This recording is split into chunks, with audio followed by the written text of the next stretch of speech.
It wasn't just a feeling. It was a living, breathing thing, a shimmering thread of light woven into the very fabric of her soul.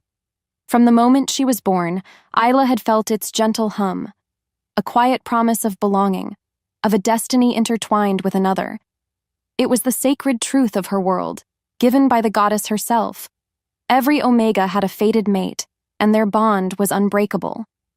She had dreamed of the day Kian, her alpha-in-waiting, would claim her because it meant her soul would finally find its other half. But destiny, it turned out, was a cruel, deceptive whisper. The air, once sweet with ceremonial herbs, turned to ash in her lungs. The pack, her family, their faces blurred into a sea of judgment and pity. His words, Kian's words, were not a gentle severing, but a brutal, tearing rip. I reject the bond with Isla. She is defective, unfit. Just like that, the shimmering thread snapped. Her soul screamed. It wasn't just a sound. It was a raw, primal agony that tore through her very being because the pain was physical, a gaping wound where her bond once was. She fell. Not to the ground, but into an abyss of humiliation and despair. The cold weight settled in her chest, crushing her. She couldn't breathe. She couldn't move. All she could feel was the searing pain of betrayal, the crushing shame under the pack's collective pitying gaze. Her world, once so clear, shattered into a million sharp pieces. And then, something else erupted. Not the gentle hum of her Omega nature, but a wild, untamed roar from deep within her. A terrifying surge of power, hot and uncontrollable, ripped through her veins. It sparked in her eyes, a flicker of unnatural, savage light.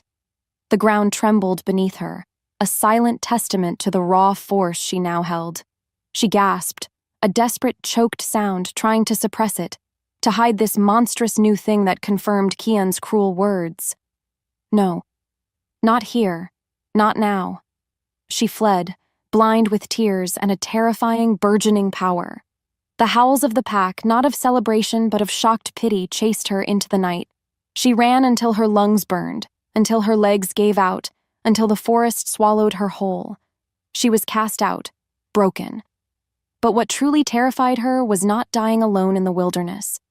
It was the monstrous power that had awakened within her, a savage, primal magic no Omega should possess. She didn't know what scared her more, the idea of dying alone, or becoming the monster everyone believed a rejected Omega turned into. Her greatest fear was becoming the very thing they already saw her as. This was not the end of her story. It was only the beginning of a terrifying, beautiful transformation. A cold dread coiled in Isla's stomach. It wasn't the usual pre-ceremony jitters. It was something far deeper, a whisper of unease that chilled her to the bone. Tonight, under the fat, luminous full moon, her destiny would finally unfold. She smoothed the silken folds of her ceremonial gown, the fabric cool against her skin, a stark contrast to the frantic pulse thrumming beneath. Her fingers, usually nimble with healing salves, trembled slightly as she adjusted the delicate silver circlet in her hair. Every Omega in the Silverwood Pack dreamed of this day, this sacred bonding. But for Isla, it felt less like a dream and more like a gentle, inevitable current carrying her towards an unknown shore. Her reflection stared back, a young woman in her early 20s with eyes the color of moss after a spring rain, wide and earnest. She saw the soft curve of her jaw, the slight flush on her cheeks, the quiet hope that had been nurtured since childhood. Her role as an Omega was one of gentle strength, of nurturing and empathy.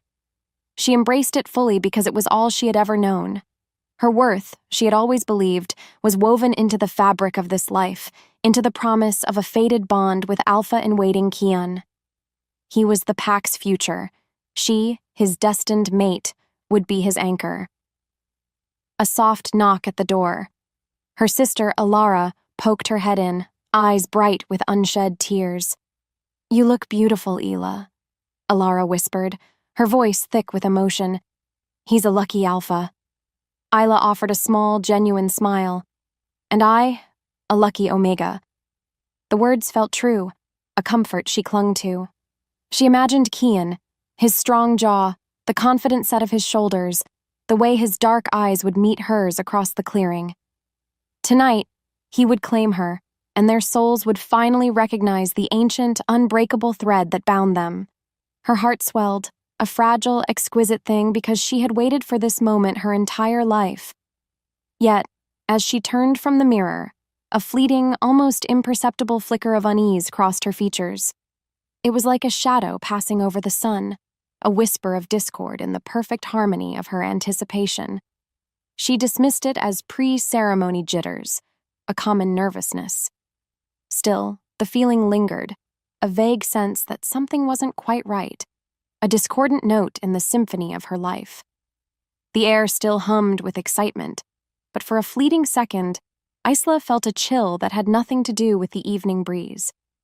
She didn't know what scared her more, the idea of the ceremony or the strange, cold feeling that came with it.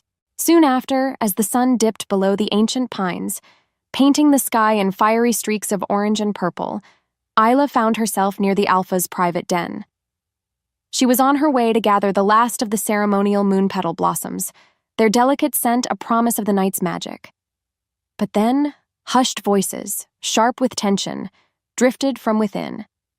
It was Kian, his voice low and strained, arguing with his father, the current Alpha, about pack duties. "The southern borders are weak, father." Kian's voice cut through the evening air, tight with frustration. "We cannot afford to waste resources on trivialities." "Trivialities, Kian?" The Alpha's voice boomed, heavy with authority. "The welfare of all our pack members is never trivial, especially not now with the whispers from the wildlands." Isla froze, her hand hovering over a cluster of moon petals. Whispers? What whispers? Her heart skipped a beat. Kian appeared burdened, his posture stiff, his responses curt. He seemed distant and preoccupied, his usual confident stride replaced by a restless pacing. As he emerged from the den, his eyes, usually so commanding, were clouded with a deep-seated worry that seemed to consume him. He barely acknowledged Isla's presence with a quick, distracted nod when she passed by, his gaze already sweeping past her, focused on something unseen in the distance.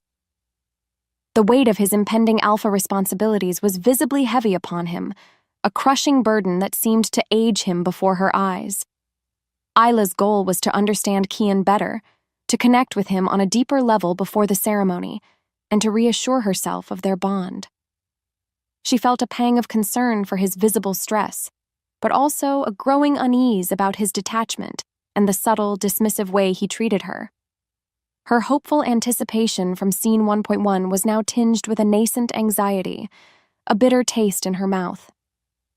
She tried to rationalize his behavior, attributing it to the immense pressures of his role, because he was, after all, the future Alpha.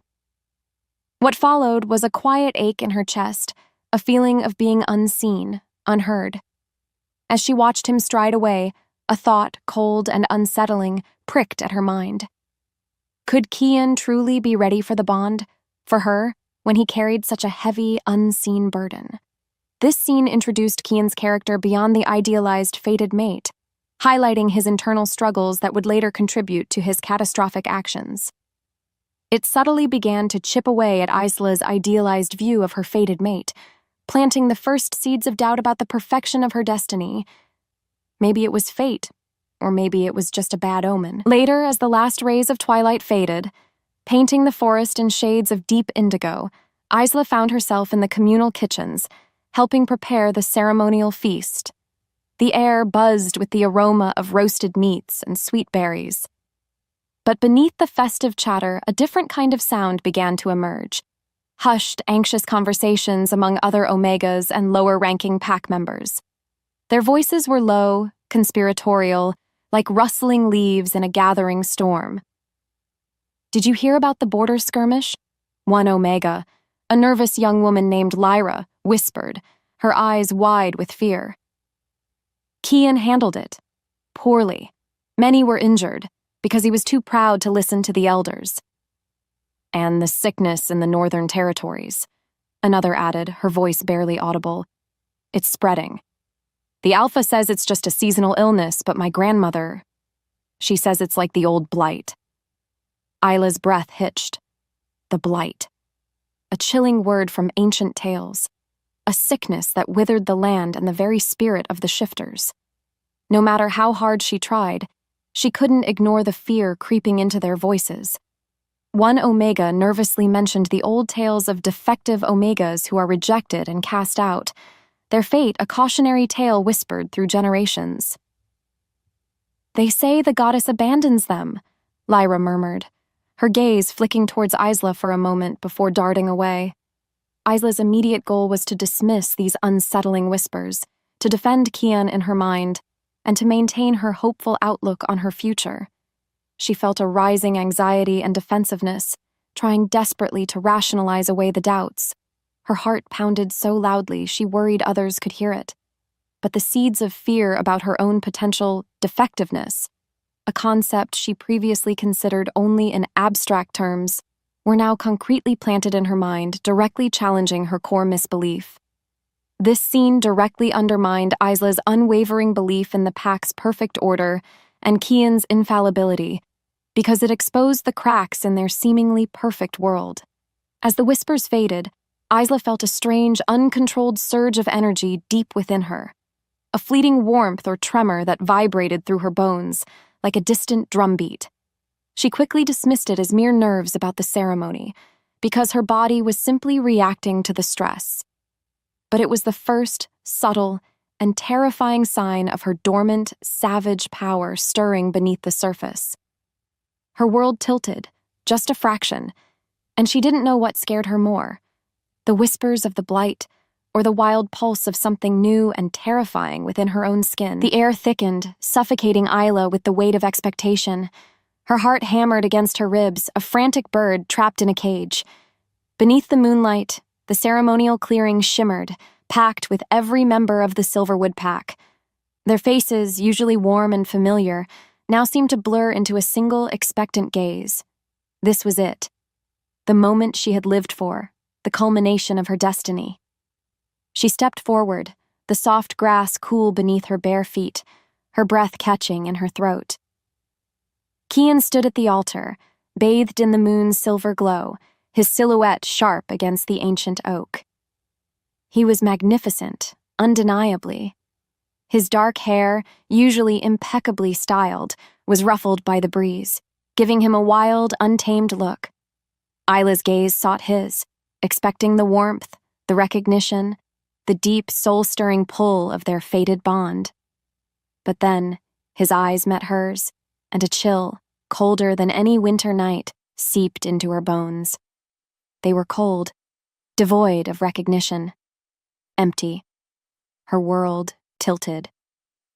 A beat later, Kian turned his head, his gaze sweeping past her as if she were invisible.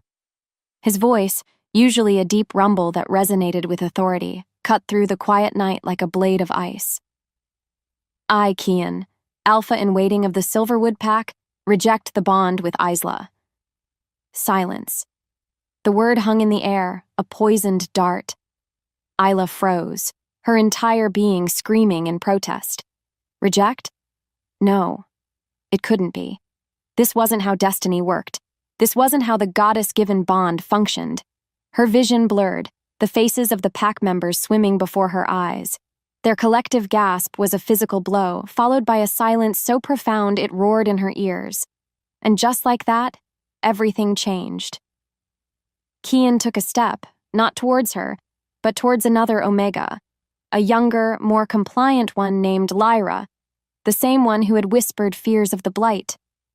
Lyra, whose eyes were wide with a mix of shock and triumph. Kian's hand, the one meant to mark Isla, reached out and, with a swift, brutal motion, marked Lyra's neck. The scent of fresh blood, of a newly forged bond, assaulted Isla's senses, sickening her. She is fit, Kian declared, his voice ringing with a false authority that grated against Isla's raw nerves. Isla is defective, unfit for an alpha. She is cast out. The casual dismissal cut through her shock, slicing deeper than any blade. Defective. The word echoed the whispers she'd heard, confirming her deepest, most primal fear. Her soul, already severed, shattered into a million pieces. A cold weight settled in her chest, crushing her. She couldn't breathe. She couldn't move. All she could feel was the searing pain of betrayal, the crushing humiliation under the pack's collective, pitying gaze. Without warning, an overwhelming surge of raw, untamed power erupted within her. It wasn't a gentle hum, but a violent, uncontrollable tremor that shook the very ground beneath her feet. A flicker of unnatural, wild light, like lightning, sparked in her moss-green eyes.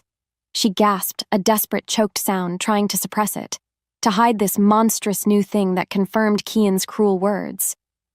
No, not here, not now.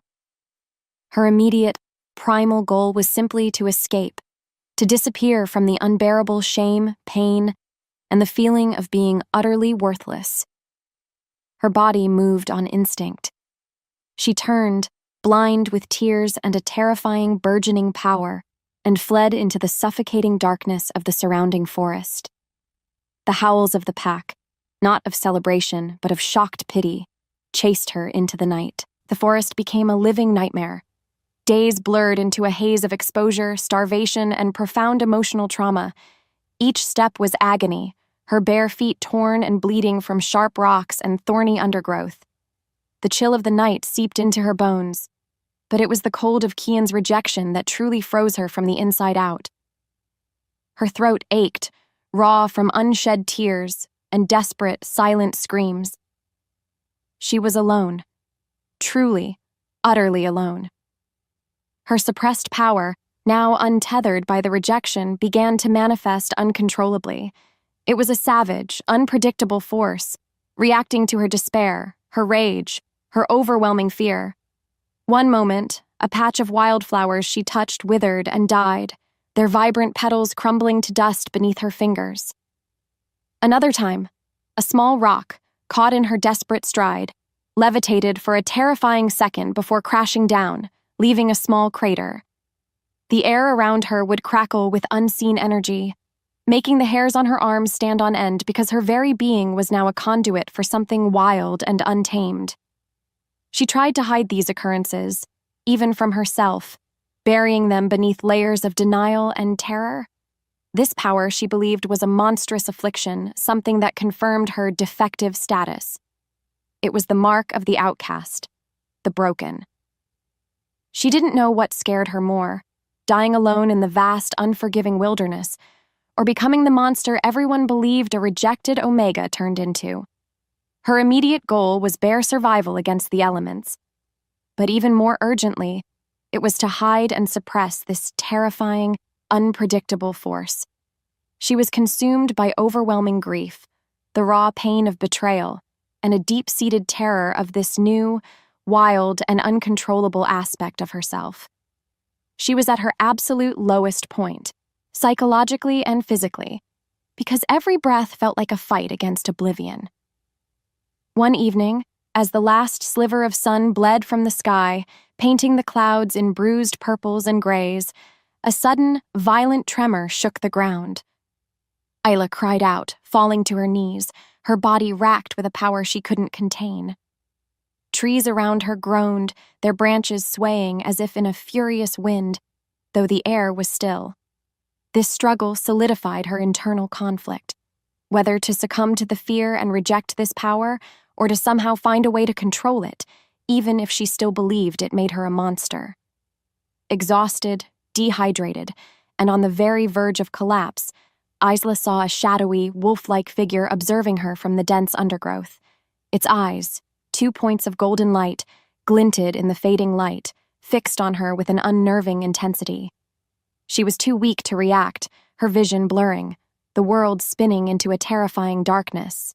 The world returned in fragments, the damp earth beneath her, the scent of wood smoke and something wild, pine and wet fur, filling her nostrils. Her eyelids fluttered open, heavy as lead. Above her, a face. Not Kian's, not familiar, but carved from granite, harsh and unyielding, yet with eyes that held a strange, assessing intensity. This was Malachi. His presence was a solid, real thing, a stark contrast to the fleeting shadows of her despair. He was a lichen, she realized, his scent different from the silverwood shifters carrying the raw, untamed essence of the wilderness. His face was scarred, a map of battles fought and won, but his hands, as he gently lifted her, were surprisingly careful. She felt the warmth of his skin, the powerful thrum of his muscles beneath her. He carried her without a word, his movements fluid and strong, deeper into the forest. She was too weak to protest, too broken to resist. Eventually, they arrived at a hidden enclave, a temporary camp nestled deep within the wildlands. It wasn't the orderly, structured village of her past. Instead, it was a bustling, vibrant chaos of shifters who lived outside traditional pack law. They moved with a primal grace, their laughter echoing through the trees, their eyes holding a fierce, independent spark. They were the savage shifters, a name whispered with fear in her old pack. But here, they simply were. Malachi set her down gently by a crackling fire. Other shifters, their faces painted with tribal marks, their clothes made of rough hides, approached cautiously. They looked at her not with pity or judgment, or the cold dismissal she had come to expect. Instead, their gazes held curiosity, a flicker of intrigue. They seemed to sense the raw, untamed power that still hummed beneath her skin, the power she had so desperately tried to hide. They didn't shrink from it. They seemed to respect it. Isla's new immediate goal was simply to survive and to understand this strange, new group. She was deeply wary because everything about them defied her ingrained beliefs. Yet she was also desperate for any form of safety, any chance to live. Her old beliefs were being challenged by this new, unexpected acceptance, a stark contrast to the rejection that had nearly killed her. She saw a young woman, perhaps an Omega like herself, laughing freely, her hair wild, her movements unburdened by the rigid rules Isla had grown up with. It was a disorienting, yet strangely alluring sight. Malachi looked at Isla not with pity, but with an intense, assessing gaze, a flicker of recognition and immense potential in his eyes. This look unnerved Isla, because it was so different from Kian's cold dismissal. But it also sparked a tiny, unfamiliar flicker of hope and intrigue within her, a fragile ember in the ashes of her shattered world. She was now inextricably linked to the savage shifters, beginning her journey of re-education and fundamentally challenging her ingrained beliefs about pack structure, power, and belonging.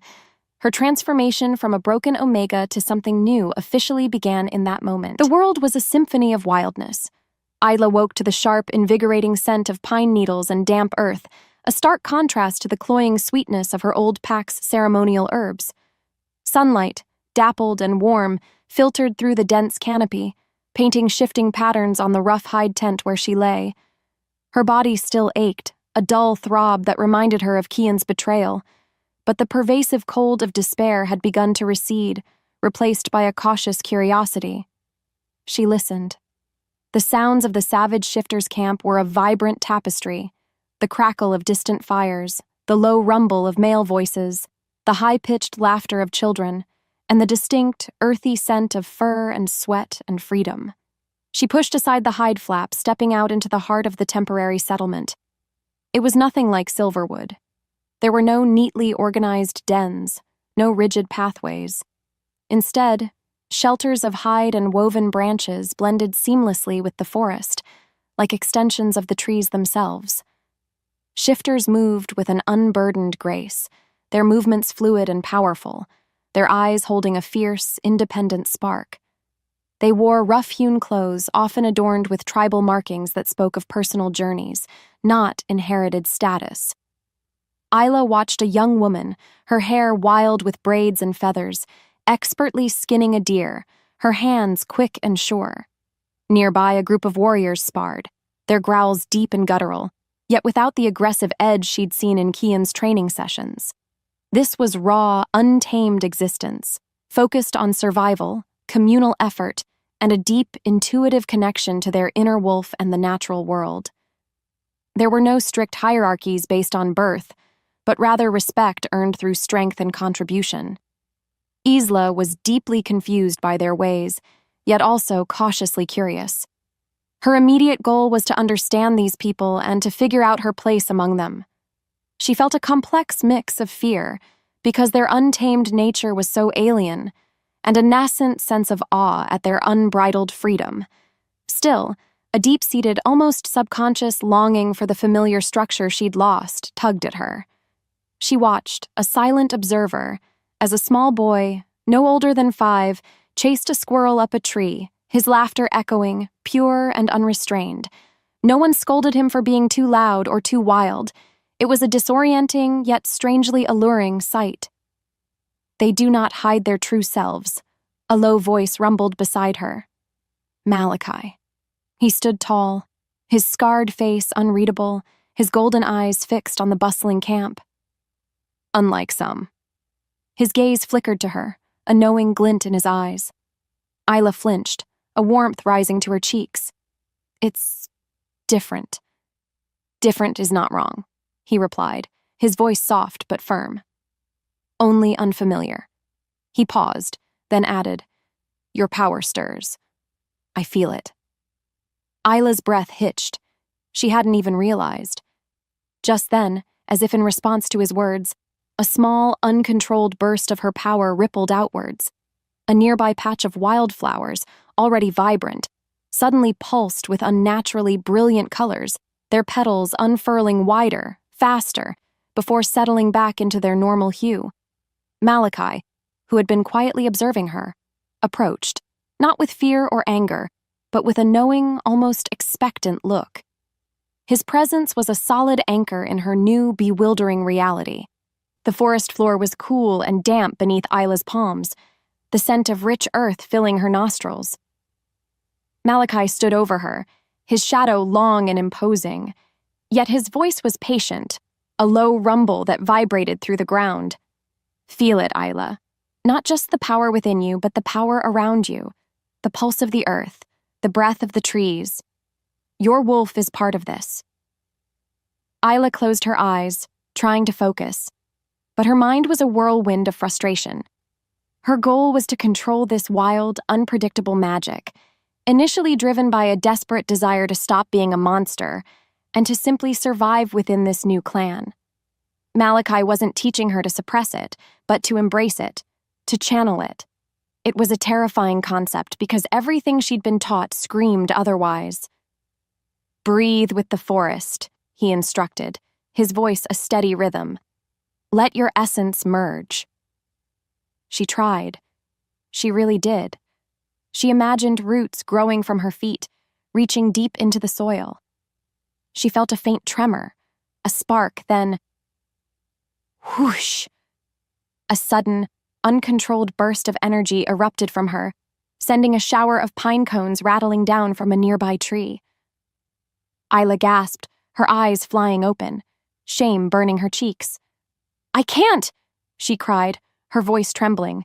"It just explodes." Malachi merely raised an eyebrow. "It explodes because you fight it. You fear it. Your fear is a cage for your power. Break the cage." He knelt beside her, his gaze intense, piercing. "Tell me, Isla, what do you fear most about this power?" Her breath caught. "That it makes me defective," she whispered, the old wound aching. "That I'm a monster." "A monster?" Malachi scoffed, a low, rumbling sound that was almost a growl. "You are Omega Prime. Your power is life itself. It is a gift, not a curse. The Silverwood Pack teaches fear because they do not understand true strength. They are weak. You are not." His words were a balm, a challenge, and a truth she desperately needed to hear. He demonstrated, his movements fluid, almost hypnotic. He extended a hand towards a patch of withered moss, and with a quiet hum, it brightened, regaining its vibrant green. "This is control," he said, his voice softer now. "This is harmony." Isla tried again, focusing on the moss, on Malachi's steady presence. She felt the spark, allowed it to grow, not fighting it, but guiding it. A tiny new shoot of green pushed through the moss. It was small, fragile, but it was her. A wave of exhilaration washed over her, pure and unadulterated.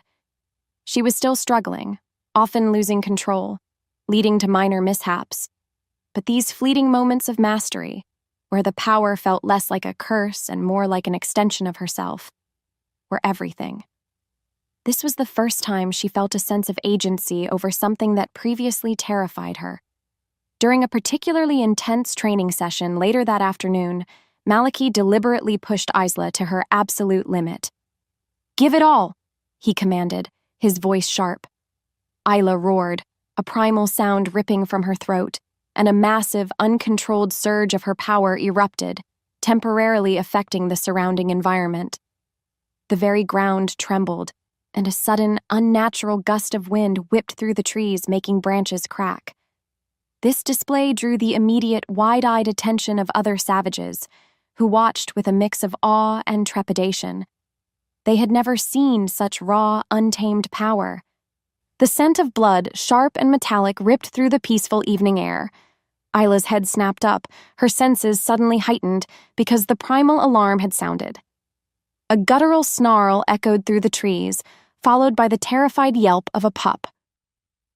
The savage camp, usually a hub of calm activity, erupted into chaos. "Intruders!" Malachi's roar cut through the din, his voice a whip of command. Isla's heart pounded, a frantic drumbeat in her ears. Her immediate goal was to protect those who had taken her in, who had shown her kindness when her own kind had cast her out. She saw the threat. A small, rogue pack of shifters, gaunt and desperate, driven by hunger and a feral aggression. They were attacking the outer perimeter, their eyes wild, their movements erratic.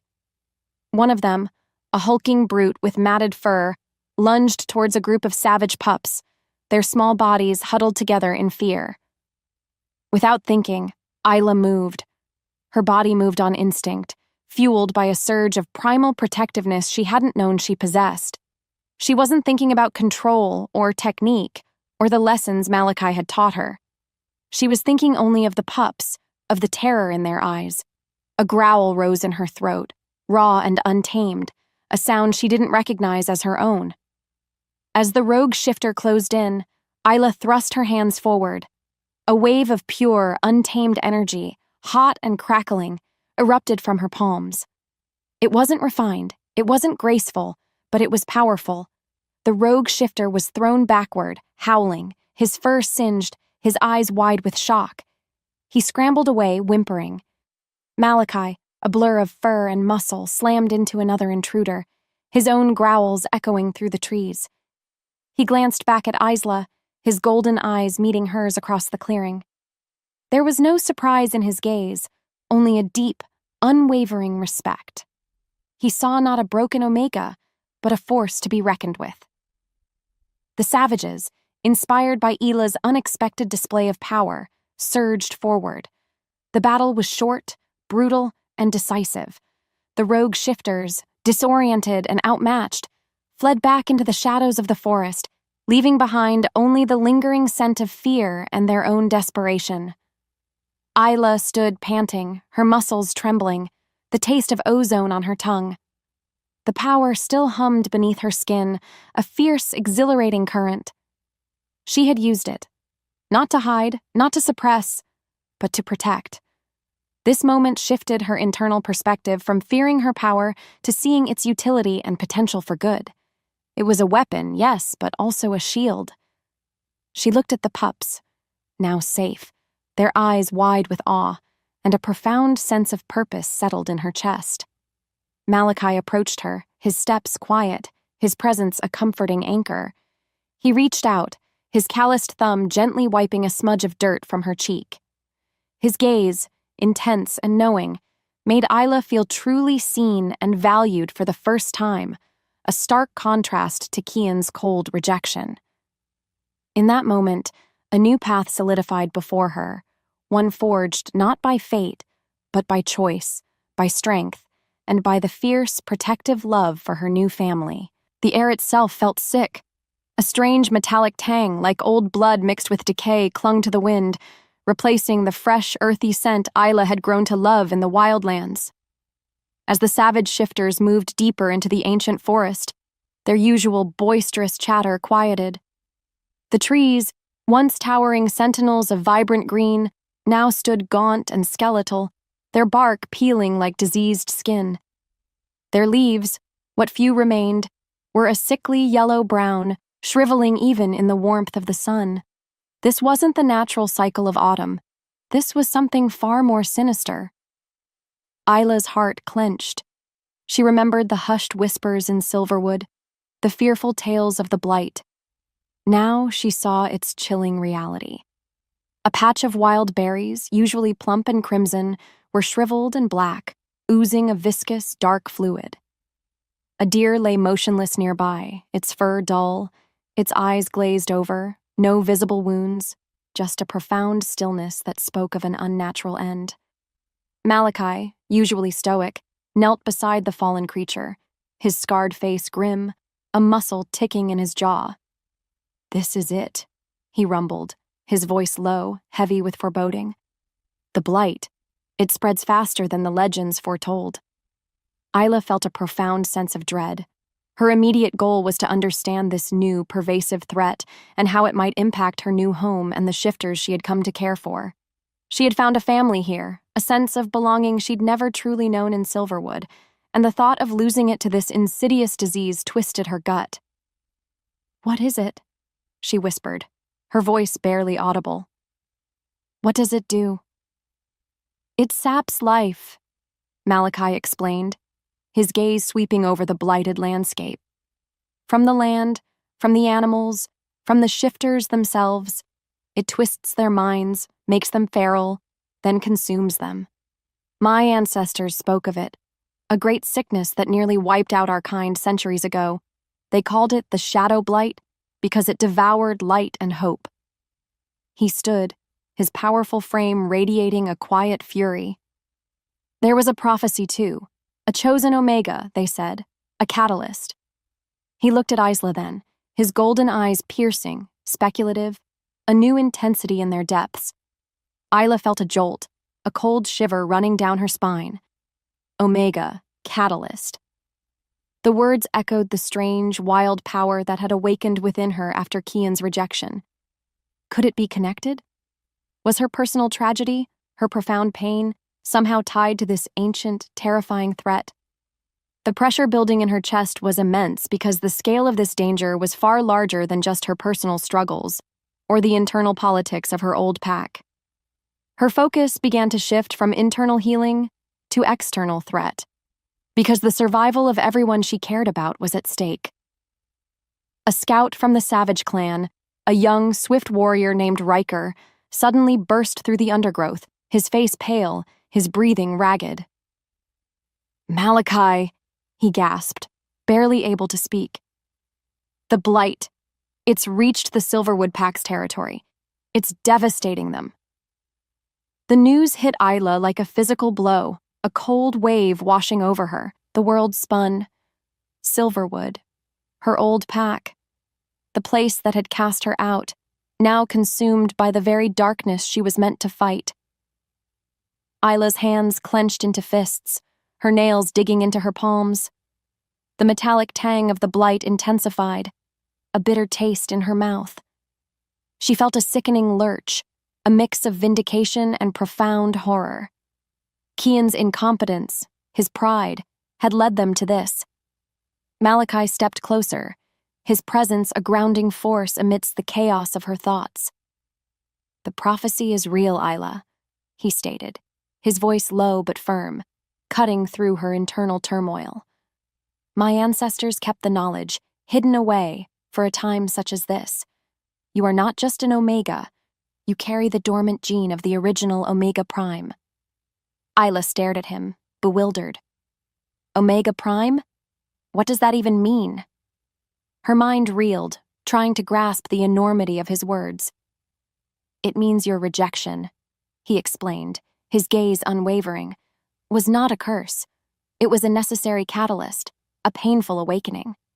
The Omega Prime's power is tied to the very life force of the shifter race, capable of healing the deepest wounds, even the blight. But it needed a profound shock to awaken, a severing of an old false bond to forge a true, unbreakable one with your own power. He paused, allowing his words to sink in, his eyes searching hers for understanding. Your pain, Isla, was not meaningless. It was the key. A torrent of emotions washed over Isla: shock, disbelief, a dawning sense of profound purpose, and a terrifying, immense responsibility. Her core misbelief that she was defective began to crumble, replaced by a terrifying sense of being chosen. She was not broken, she was forged. The irony was a bitter pill. Kian's act of cruelty, meant to destroy her, had instead unlocked a power capable of saving them all. So, I was meant to be rejected, she whispered, the question hanging heavy in the blighted air. All that pain? For this? Sometimes the greatest gifts are born from the deepest wounds, Malachi replied, his voice gentle. The blight is spreading rapidly, Isla. It has consumed half of the Silverwood territory. Kian's leadership is failing. He is weak because he relies on old traditions that cannot fight this new evil. He has no answers. You are the answer. Isla's goal underwent a profound shift. It was no longer just about survival or controlling a terrifying power. It was about understanding her true identity and the immense, world-saving responsibility now placed upon her. She was overwhelmed, initially resistant to the weight of this destiny, because it felt too heavy, too grand for the Omega she once was. But a flicker of profound purpose ignited within her, a burning ember of resolve. The game had changed. The stakes were no longer just personal, they were global. The air in the savage camp crackled with a new, urgent energy. The revelation of the Omega Prime and the Blight's relentless march had galvanized them. Isla felt the weight of every gaze, every unspoken question. She was no longer just a refugee. She was their hope. Then a new scent drifted on the wind: fear, desperation, and the faint, familiar musk of the Silverwood pack. A figure stumbled into the clearing, collapsing at the edge of their camp. It was a messenger, gaunt and haggard, his fur dull, his eyes sunken. He was barely recognizable, his body ravaged by the blight, a stark testament to its insidious power. He clutched a scroll, his hand trembling. Malachi moved forward, his posture protective, his hand resting lightly on the hilt of his bone dagger. "Who are you?" he demanded, his voice a low growl. The messenger looked up, his eyes unfocused. "From Silverwood," he rasped, his voice hoarse. "Alpha Kian, he sent me." He held out the scroll, his fingers shaking. Isla's breath caught. Kian. The name was a phantom limb, an ache she thought she'd buried. She stepped forward, her heart a drum against her ribs, a complex mix of emotions swirling within her. She felt a profound mix of vindication, seeing Kian's desperation, and lingering anger for his betrayal. Yet, a surprising pang of pity for her former home and the suffering of its innocent members also pricked at her. She took the scroll. The parchment was rough, the ink smudged, Kian's handwriting frantic. It was a desperate, almost incoherent plea for help, acknowledging the Blight's devastating impact on their territory and hinting at his own failures to contain it. "The pack, dying," it read, the words scrawled unevenly. "We need your power. Please, help us." There was no mention of her name, no direct apology, just a desperate, raw cry for salvation. He was too proud to even acknowledge her directly. Isla looked up, her gaze hardening. The messenger, weakened and disoriented, did not recognize the transformed Isla standing before him. He saw only a powerful female, clearly a leader among these savages. This scene forced Isla to directly confront the devastating consequences of Kian's actions and the suffering of her former pack. It directly set up the central moral dilemma of the climax: whether to seek personal vengeance or rise above her pain to offer salvation. Your alpha asks for help, Isla stated, her voice clear and strong, devoid of the tremor it once held. She didn't ask, she commanded. But help comes at a price. She looked at Malachi, then back at the messenger, her eyes gleaming with a new, fierce resolve. Tell your alpha this. I will return, but not as a supplicant. I return as their only hope, and it will be on my terms. Every old prejudice, every outdated law, every ounce of his pride must be surrendered to my command. Only then will the blight be lifted. Her resolve to help, or not to help, began to solidify, driven by a new sense of power and purpose. The messenger stared, his mouth agape, then nodded weakly. Kian, seeing the overwhelming depth of the blight's devastation and the undeniable strength Isla now commanded, would reluctantly, bitterly agree to her terms. The stage was set. Isla's journey was now irrevocably pointed towards her past, but she was no longer the same Omega who had fled it. The scroll from Kian lay crumpled in Isla's hand, its desperate plea a stark contrast to the strength now thrumming through her veins. Sleepless nights had blurred into a single, agonizing question. Could she, should she, save them? The Silverwood pack had cast her out, branded her defective, shattered her soul. Yet, the blight was a monstrous thing, indiscriminate in its hunger. It threatened not just her old home, but all shifters. She felt it, clear as day, the agonizing pull of her Omega Prime power, yearning to heal, to restore. Malachi found her by the glowing embers of the fire, his presence a quiet anchor in the storm of her thoughts. He didn't speak, just sat beside her, his warmth a comforting weight. He begged, Isla whispered, her voice raw. Kian, he begged. The irony was a bitter taste in her mouth. And what does your heart say, little flame? Malachi murmured, his golden eyes reflecting the firelight. Not your anger, not your pain, your true heart. Isla closed her eyes, picturing the blighted lands, the dying trees, the fear in Riker's eyes. She saw the faces of the innocent pups in Silverwood, the ones who had no say in Kian's cruelty. Deep down, she knew the truth. This wasn't about Kian. It was about something far, far bigger. It says, they need me, she finally said, her voice gaining strength, because the truth resonated deep in her bones. Not for him, for the world, for the future of all shifters. She opened her eyes, meeting Malachi's gaze. I will go back. Her decision hung in the air, a sacred vow. Not as a supplicant, but as their alpha. A growl rose in her throat, a sound of fierce resolve. I will heal the blight, and I will establish a new order where Omegas are revered, not subjugated.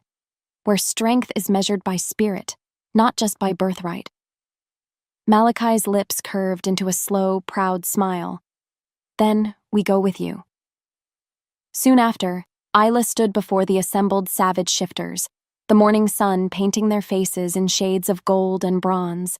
The air thickened with anticipation. The blight, she declared, her voice ringing with a newfound authority that surprised even herself, threatens us all. My former pack suffers, and through them, the sickness spreads. I am Omega Prime. My purpose is to heal. I will return to Silverwood. A ripple went through the crowd. But I do not go alone. I go as your leader. We will heal the land, and we will forge a new path for all shifters, one built on unity, respect, and true power. What followed was a roar of approval, a thunderous chorus of growls and howls that shook the very ground. They saw her courage, her conviction. They saw a queen. The savage shifters, deeply inspired by Isla's strength, vision, and willingness to sacrifice, pledged their unwavering loyalty, forming a unified front ready to march with her towards the blighted lands. This declaration solidified her leadership among them, because they recognized the true alpha spirit within her. Her purpose was clear, her resolve unshakable. The journey back to her past would begin. The journey was a descent into a nightmare. With every step they took, the vibrant life of the wildlands receded, replaced by a landscape of creeping decay. The air grew heavy, thick with the sickly sweet scent of rot and despair. Isla marched at the head of the combined savage forces, Malachi a silent, powerful shadow at her side. Her heart ached, because the suffering of the land was a physical pain in her own soul. The trees, once proud sentinels, twisted into grotesque skeletal forms, their branches clawing at the bruised sky. The ground beneath their boots was soft, spongy with rot, and strangely silent. No birds sang, no insects buzzed. Only the soft, rhythmic thud of their footsteps broke the oppressive quiet. This was the Blight's domain, a testament to its insidious power. They found more than just dying vegetation. They encountered animals, once graceful creatures, now stumbling and disoriented, their eyes clouded with a strange madness. Isla reached out to a small whimpering fox, its fur matted, its body trembling. As fire bloomed beneath her skin, she focused her power, a gentle hum of life-giving energy. The fox shuddered, then slowly, miraculously, its eyes cleared. Its fur gained a faint sheen. It nudged her hand, a silent thank you, before darting back into the undergrowth. Small acts of healing, yes, but each one drained her, because the Blight fought back, a constant, unseen resistance. Not only that, but they encountered corrupted shifters, their forms twisted, their minds lost to the Blight's influence. They were aggressive, feral, their howls filled with a primal, desperate hunger.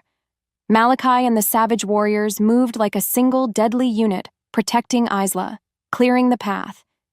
He fought with a brutal efficiency, his growls deep and guttural, a stark reminder of the wild power he commanded. "Conserve your strength, little flame," he'd murmur, his voice rough with concern, his hand briefly brushing her arm. "You'll need it for the heart of this sickness." Isla's goal was to reach her former pack and prepare for the massive healing ritual, but this journey was a brutal education. She saw the true scale of the Blight, its relentless spread, and the utter devastation it wrought. She felt a profound mix of horror at its widespread destruction and a deepening, empathetic connection to the suffering land. Her determination hardened with every step, because there was no turning back now. This journey visually reinforced the urgency and terrifying scale of the Blight, solidifying Isla's commitment to her mission. It also served as a training ground, showcasing her developing mastery over her power and highlighting her growing, unwavering bond with Malachi and the savages who proved their loyalty in the face of danger. By the time they reached the ravaged borders of the Silverwood Pack, the air was thick with the stench of death and decay. The familiar scent of her old home was tainted, corrupted, and there, standing alone amidst the desolation, was Kian. He was a shadow of the Alpha she remembered, his shoulders slumped, his eyes hollow, a desperate, haggard figure against the backdrop of ruin. The moment their eyes locked, a jolt, sharp and electric, passed between Isla and Kian. He saw her, truly saw her, not the broken Omega he had cast out, but the powerful woman leading a formidable force of savage shifters. His jaw dropped, his eyes widening in disbelief, then shame. He was utterly shocked, his alpha pride shattered by the Blight and his failing leadership. "Isla?" Kian's voice was a raw croak, barely a whisper. He took a hesitant step forward, then another, as if drawn by an invisible string. It's really you." Isla stood her ground, her spine rigid, her gaze unwavering. She felt no triumph, no desire for vengeance, only a cold, clear resolve. The man before her was a husk of his former self, consumed by the consequences of his own arrogance. "It is," she confirmed, her voice steady, resonant with an authority that had been forged in fire and betrayal. "And I am here because your pack is dying, Kian, because your pride nearly destroyed them all." He flinched, the words striking home. I made mistakes," he stammered, his eyes darting to the blighted landscape, then back to her, desperation etched on his face. "The Blight, it's too strong. We're losing. We need your help. Please, Isla, for the pack." Isla's heart skipped a beat. Please. The word, from Kian, was a bitter, satisfying victory.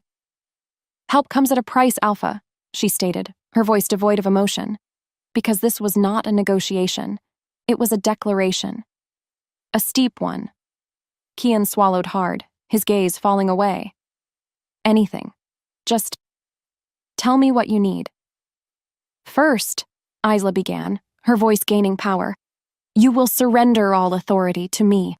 Your laws, your traditions, your prejudices, they are what weakened this pack. They will be abandoned. The savages and the Silverwood remnants will become one.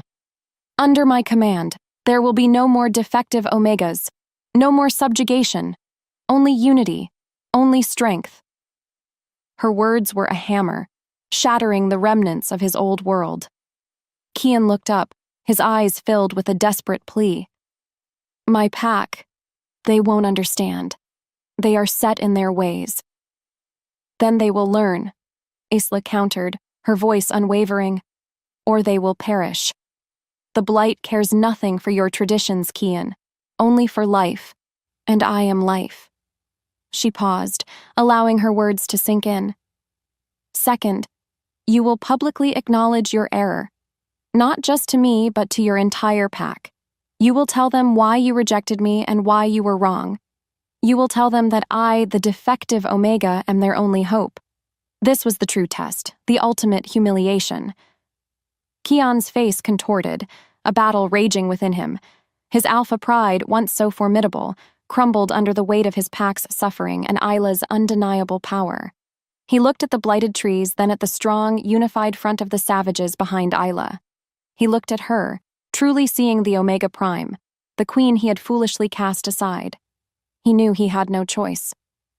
I agree, Kian rasped, the words tearing from him, a humiliating but necessary pill for his alpha pride to swallow. On your terms. Isla simply nodded, a quiet, powerful affirmation.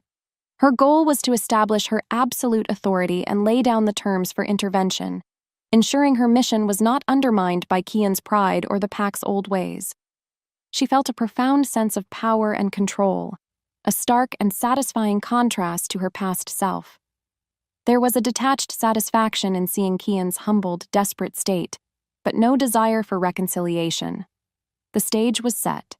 The old world would either break, or it would bend to the will of the Omega Prime. The air vibrated with a raw, primal energy, a stark contrast to the oppressive silence that usually clung to the blighted lands. Isla stood at the heart of the ravaged Silverwood territory, her arms outstretched, her eyes closed in fierce concentration. Around her, the combined forces of the savages and the Silverwood remnants watched, a tense, expectant silence hanging over them. Her goal was clear: to heal the blight, to purge this insidious rot that devoured life. She began the ancient Omega Prime ritual, a complex dance of energy and intention, drawing on the very essence of the earth and the life force of every shifter present. As fire bloomed beneath her skin, a wave of shimmering emerald light pulsed from her, pushing back against the encroaching decay. The blight, however, was far more powerful and insidious than anticipated. It wasn't just a disease, it was a malevolent, sentient force. It fought back. The ground beneath Isla's feet trembled, not with her power, but with the blight's furious resistance. Twisted vines, black and thorny, lashed out from the dying trees, like skeletal fingers trying to grasp her. The air grew heavy, thick with the scent of bitter almonds and despair, trying to choke her. Isla gritted her teeth, pushing harder, because every ounce of her being screamed to heal. Her power flowed, a river of life, but the blight was an ocean of death, constantly pushing back. She felt it draining her, siphoning her energy, each wave of resistance leaving her weaker. Not only that, but corrupted echoes of her past fears began to manifest in her mind, insidious whispers that tried to break her resolve. Defective, unworthy. You are a monster. Meanwhile, a different kind of resistance stirred among the Silverwood remnants. Old prejudices, deeply ingrained, resurfaced. A low murmur rippled through their ranks. This savage magic, it's unnatural, one elder whispered, his eyes narrowed with suspicion. The old ways are being abandoned for this wildness. Another, a warrior named Torvin, openly scoffed.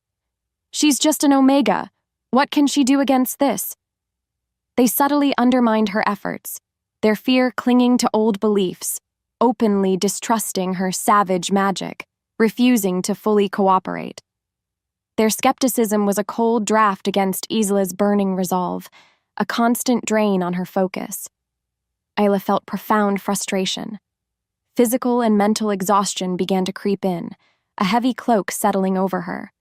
Her power, once so boundless, seemed insufficient, and the old prejudices she fought to overcome resurfaced, threatening to derail everything. The blight intensified, a wave of darkness surging forward, consuming a patch of newly greened grass. The ritual faltered, a visible, devastating setback. Her heart sank because the task felt impossible. The air thickened, suffocating Isla with the weight of failure. The blight, sensing her struggle, surged with renewed vigor. Its tendrils of decay crept closer, threatening to overwhelm the fragile pocket of healing she had managed to create. Isla's focus wavered, her energy dangerously low. Suddenly, a roar. It wasn't Malachi's deep, steady rumble. It was Kian's, sharp with desperation and a misguided sense of alpha authority. "Fall back! I will draw its attention," he bellowed, his voice cracking with strain. He had been watching, his face a mask of shame and fear, desperate to prove his worth, to reclaim some semblance of control. Before she could move, Kian, in a desperate, misguided attempt to regain control, lunged towards a massive, blighted creature that had emerged from the shadows, its eyes glowing with malevolent green light. He tried to engage it with an old silverwood battle ritual, a move meant for physical combat, not for the insidious, mind-bending power of the blight. It was a rash, incompetent decision, born of pride and desperation, and it severely jeopardized the fragile ritual. The blight creature, a twisted parody of a wolf, easily swatted Kian aside, sending him sprawling. But its attention, now drawn, shifted. Its glowing eyes fixed on Malachi, who had instinctively moved to protect Isla, placing himself between her and the direct threat. The creature lunged towards Malachi, its claws dripping with corrosive blight essence. Isla's breath caught. No! A wave of agonizing fear for Malachi, for the man who had seen her worth, ripped through her. Her immediate goal was to protect her allies and continue the healing, but she was forced to make a devastating choice. She had to divert a significant portion of her dwindling power, her life-giving essence, to save him. Without thinking, her body moved on instinct. She slammed her hands forward, unleashing a raw, protective burst of energy that intercepted the blight creature, throwing it back. The force of it left her trembling, her vision blurring at the edges.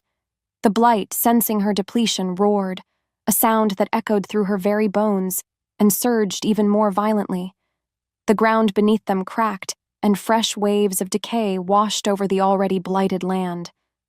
Isla felt a renewed, bitter sense of betrayal by Kian's incompetence and lingering pride. His attempt to help had nearly cost her Malachi, and had certainly cost them precious ground in the fight against the blight. She felt a crushing sense of defeat as her efforts seemed to unravel due to external and internal forces. Malachi, though shaken and nursing a deep, painful scratch on his arm, where the blight creature's claw had grazed him, looked at Isla with concern. "Conserve your strength, little flame," he urged, his voice rough with pain, but his eyes unwavering. "Don't waste it on foolishness." His gaze flickered to Kian, who lay nearby, stunned and utterly useless, a mix of profound shame, fear, and dawning realization on his face. Kian's incompetence, his inability to adapt, had become a greater threat than the blight itself. This critical personal blow reinforced the danger of Kian's flawed leadership and the immense cost of Isla's mission. It tested her commitment to saving those who still clung to the old ways, because their very survival now depended on her sacrifice. The silence roared in Isla's ears. She retreated from the ritual site, her legs heavy, her body screaming with exhaustion. The blight had won this round, The air was thick with its sickly scent, a constant reminder of her failure. She stumbled through the dying trees, seeking refuge in a secluded, blighted hollow, where the darkness seemed to swallow even the moonlight. Her power, once a vibrant river, was now a flickering ember, barely sustaining her. She collapsed onto the cold, damp earth, her chest aching with a pain far deeper than physical exhaustion. The blight seemed to whisper to her, its insidious voice echoing her deepest fears. "You are not enough. You are defective," just like they said. The old misbelief, the one she thought she had buried, clawed its way back to the surface. Despite her transformation, despite everything she'd learned, she was still fundamentally flawed, or her power was simply not enough to overcome such a vast evil. Was she truly Omega Prime, or just a fool who believed a prophecy? Her world tilted. She didn't know what scared her more, the Blight's relentless march, or the terrifying thought that she had dragged Malachi and the savages into a losing battle. She briefly questioned her choice to return, wondering if she should have just let the old pack perish, let Kian face his own ruin. Why had she risked everything for those who had discarded her? The goal seemed utterly impossible. Utter despair washed over her, a cold, suffocating wave. This was her psychological rock bottom, where she had to choose to succumb to the overwhelming hopelessness or find a deeper, more primal well of strength within herself. As the silence stretched, a shadow fell over her. Malachi. He knelt beside her, his presence a warm, solid anchor in her desolate world.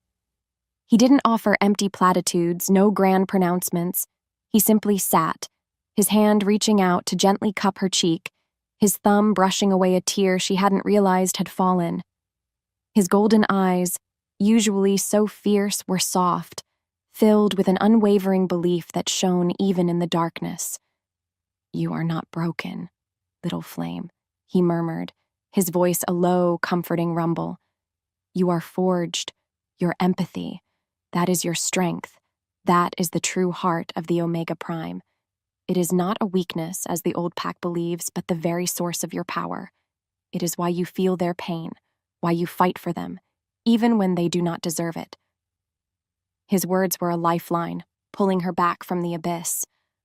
Her soul answered, a faint tremor of recognition. He helped her see that her empathy was not a weakness, but the very source of her Omega Prime power, because it allowed her to connect with life itself.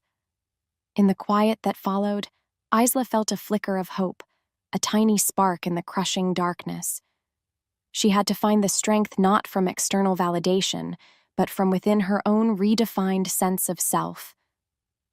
The fight was not over. The cold, damp earth pressed against Isla's cheek, a stark reminder of her despair.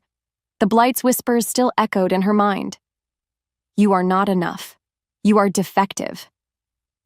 But then, Malachi's voice, a low, comforting rumble, cut through the darkness. "Your empathy, that is your strength. That is the true heart of the Omega Prime." His words were a lifeline, pulling her back from the abyss. She felt it, clear as day, a tiny spark igniting in the crushing darkness. Could it be true? Could her biggest perceived weakness actually be her greatest power? She pushed herself up, her muscles screaming in protest, but a new kind of energy, warm and vibrant, began to flow through her veins.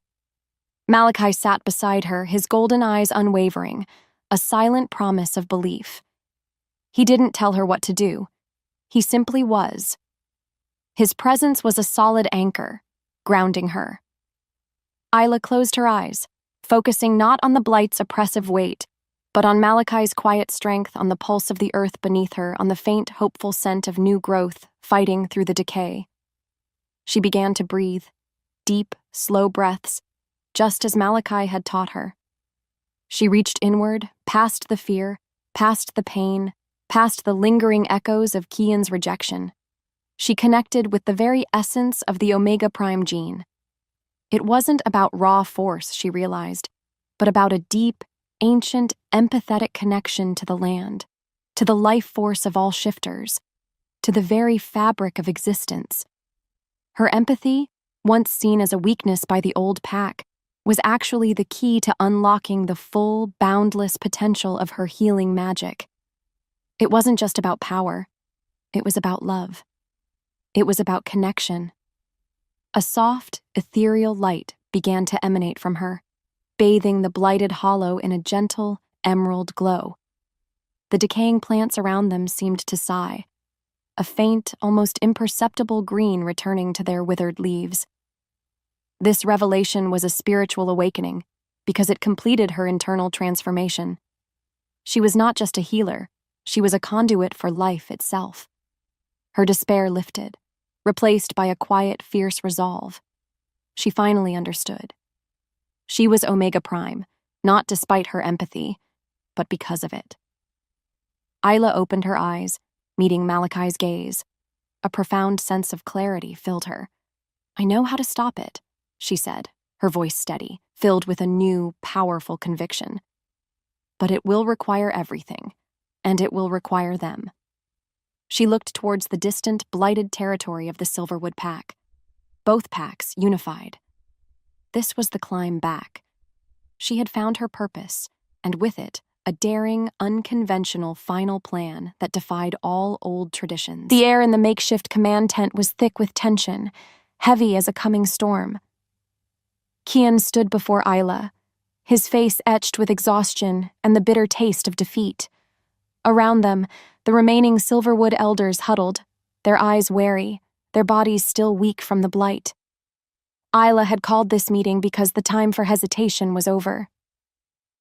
"The blight is a living thing," Isla began, her voice clear and strong, resonating with the power she now wielded. "It feeds on division, on fear, on the very traditions that bind you. My power, the Omega Prime's power, can heal it, but not alone. It requires unity. It requires all of us." She looked directly at Kian, her gaze unwavering. "Your pride, your old laws, your prejudices, they are the chains that bind you. They will be broken. You will surrender all authority. To me." Kian flinched, his jaw tightening. His alpha pride, though shattered, still clung to him like a tattered cloak. "My pack." "They will not accept this," he rasped, his voice raw. "To follow an Omega, a rejected one."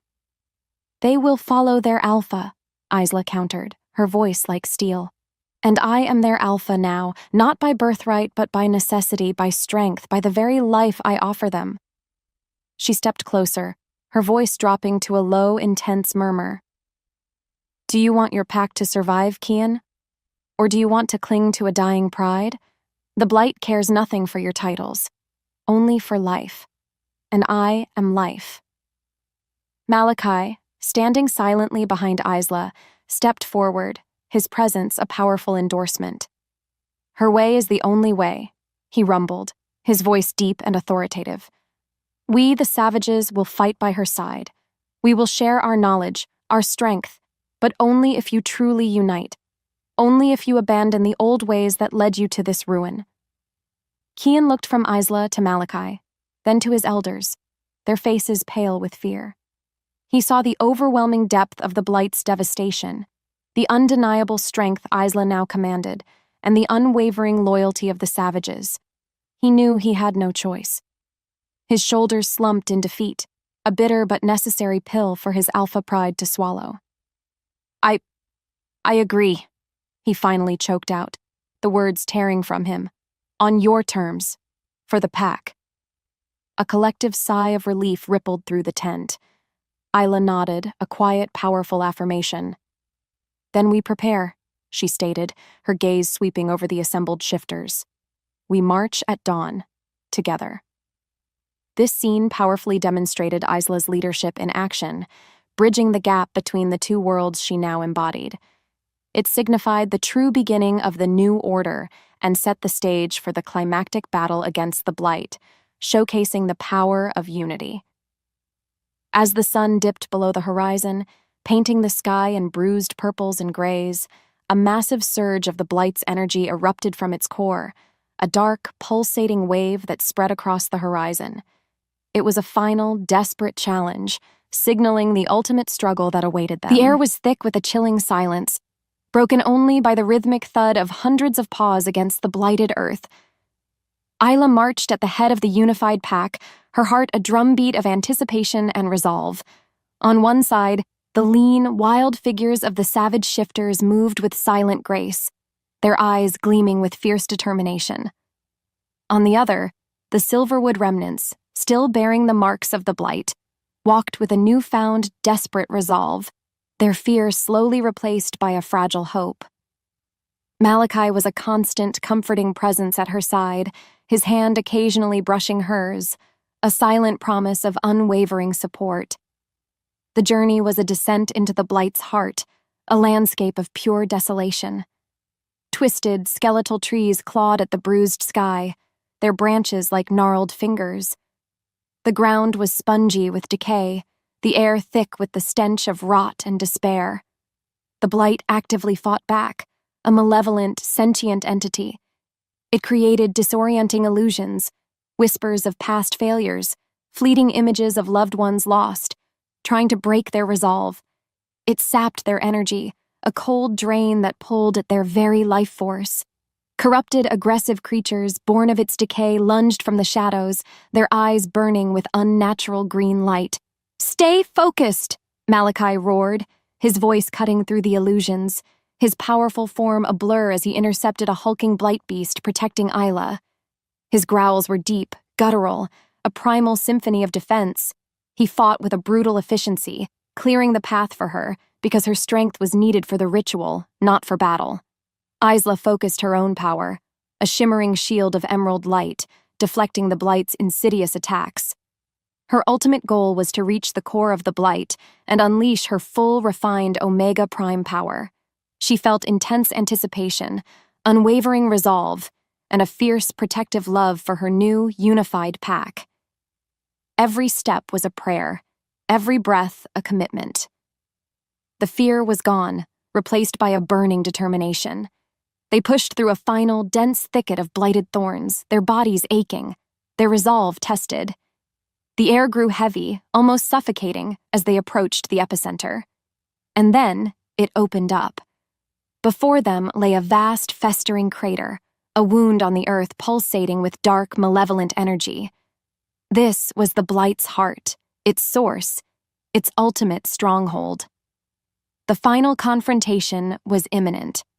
The battle for the very soul of the shifter world was about to begin.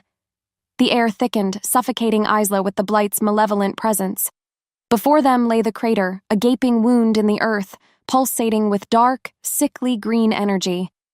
This was the blight's heart, its source, its ultimate stronghold. Isla felt it, clear as day, a cold, insidious tendril reaching for her own life force. Her heart pounded, a frantic drum against her ribs, but beneath the fear, a fierce resolve burned. This was it, the final showdown.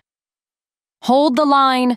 Malachi roared, his voice a deep, guttural command that resonated through the unified pack. He stood beside Isla, a formidable shield of muscle and fur, his golden eyes blazing with protective fire. Around them, the combined forces of the savages and the Silverwood remnants braced themselves. The blight creatures, twisted parodies of forest animals, surged from the crater, their eyes glowing with malevolent intent, their forms grotesque and unsettling. Isla closed her eyes for a fleeting second, drawing on every lesson Malachi had taught her, on every ounce of the Omega Prime power that now coursed through her veins. She felt the ancient connection to the earth, to the life force of every shifter, to the very fabric of existence. Her empathy, once a quiet whisper, now roared to life, a powerful guiding force. When her name left his lips, Isla, she opened her eyes. A wave of shimmering emerald light erupted from her, not just a burst of raw power, but a living, breathing force of nature. It slammed into the blight creatures, not destroying them, but healing them, transforming their twisted forms back into their natural, terrified states.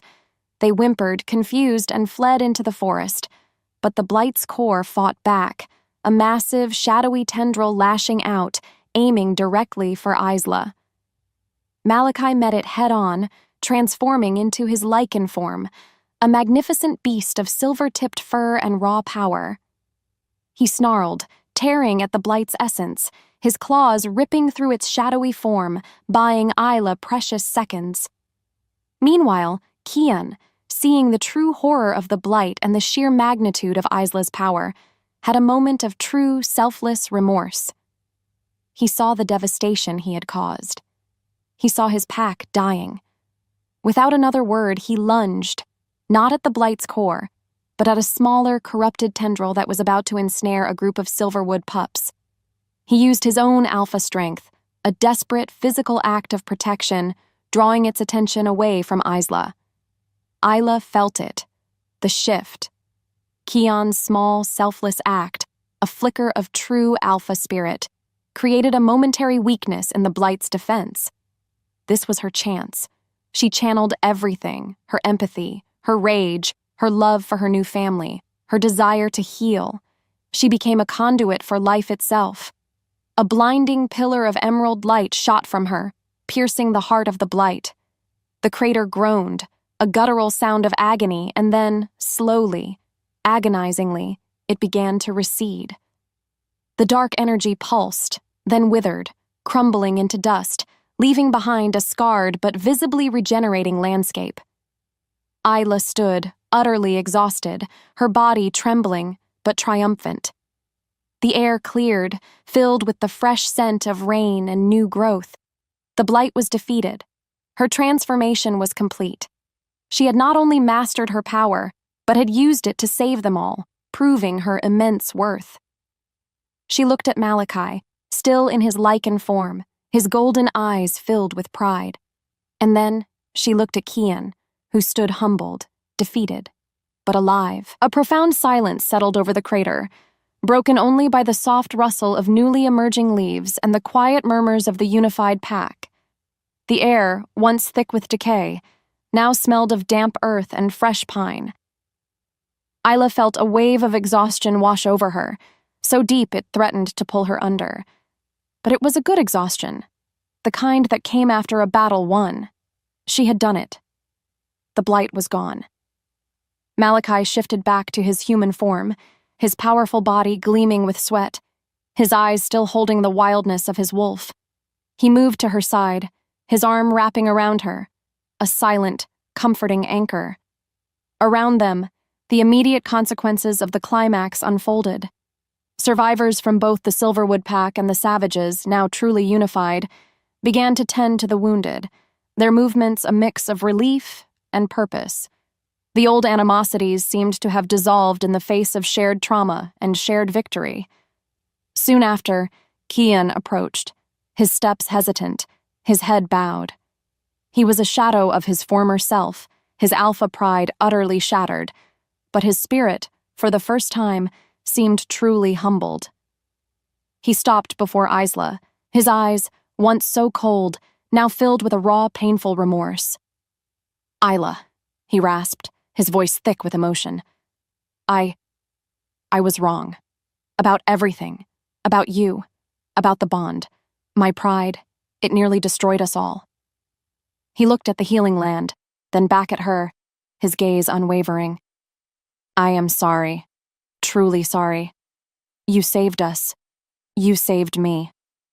Isla met his gaze, her own eyes clear, devoid of the bitterness she had carried for so long. She saw the genuine remorse in him, the weight of his failures.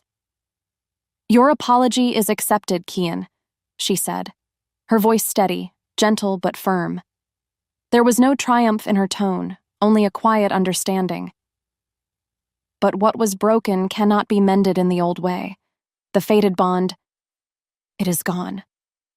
And my heart, it lies elsewhere." She glanced at Malachi, who squeezed her hand in silent support. Her words were a definitive closure on their past, because she had moved beyond the pain. Kian nodded slowly, a profound sadness in his eyes, but also a flicker of acceptance. He had lost her, yes, but he had gained his pack's survival.